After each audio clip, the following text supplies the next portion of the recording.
ధ్రువుడు అక్కడి నుంచి యమునా తీరంలో ఉన్న మధువనానికి వెళ్ళి యమునాలో స్నానం చేసి మునులు చెప్పిన విధంగా నారాయణునిపై మనసు లగ్నం చేసి మంత్రం జపిస్తూ ఆ విధంగా నిశ్చలంగా దీక్షతో మునిగిపోయాడు.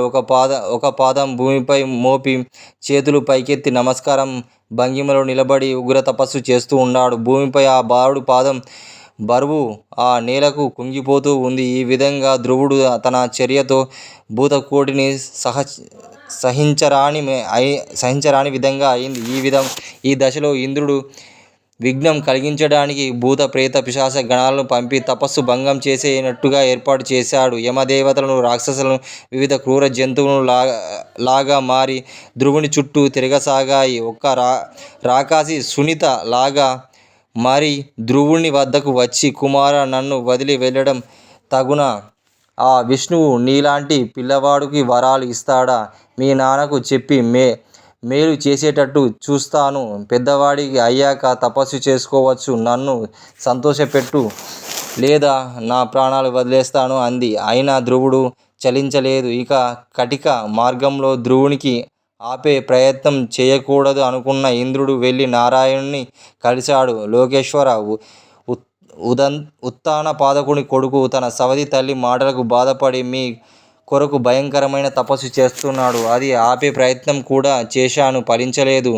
నిన్ను మెప్పించే నా స్థానం కోరుకుంటాడా, ఏ దిక్పాలకుల స్థానం కోరుకుంటాడో అని ఆలోచించు అనగా శ్రీహరి చిరునవ్వు నవ్వి, ఇంద్ర, భయపడకు. ఆ బాలుడు కోరిన కోరిక నాకు తెలుసు. అది నేను నెరవేర్చి తపస్సు ఆపిస్తాను అని ఇంద్రుని పంపి ధ్రువుని వద్దకు వెళ్తాడు. కుమార ధ్రువ, నీ తపస్సుకు మెచ్చి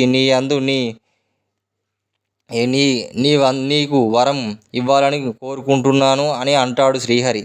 ధ్రువుడు ఆనందంతో కళ్ళు తెరిచి నారాయణుని చూసి సాష్టాంగ నమస్కారం చేసి,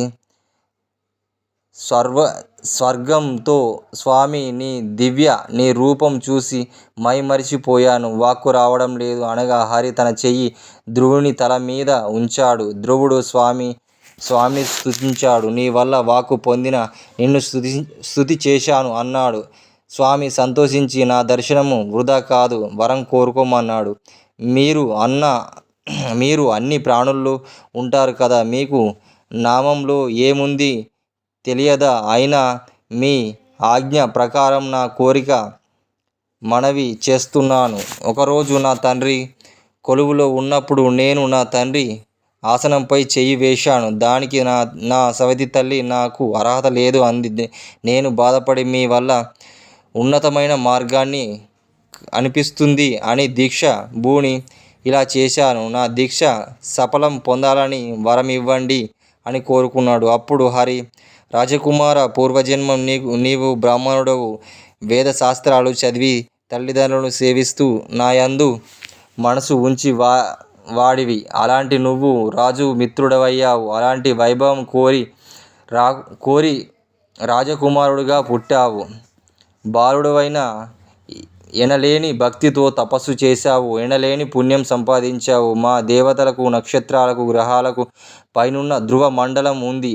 అది నీకు ఇస్తాను. అది దివ్య పదంలో నీ తల్లితో నక్షత్ర రూపంలో కల్పాంత వరకు ఉండును. ఆ తర్వాత మోక్షం ఇస్తాను అని అంతర్ధానమయ్యాడు హరి. ఆ సమయం నందు సుర, నర, కిన్నెర, సిద్ధ, సాధువుల స్తుతి ఉండగా తల్లితో దివ్య విమానం ఎక్కి ధ్రువుడు పై స్థానానికి వెళ్ళిపోయాడు. ముందు సూర్యమండలం, తర్వాత చంద్ర, నక్షత్ర, బుధ, అంగారక, శుక్ర, బృహస్పతి, శనేశ్వర మండలం వెళ్ళి వారి మండలాలు పొంది సప్త ఋషుల మండలం దర్శించి తర్వాత వారిని ఆశీస్సులు పొంది ధ్రువ స్థానానికి చేరాడు. అక్కడ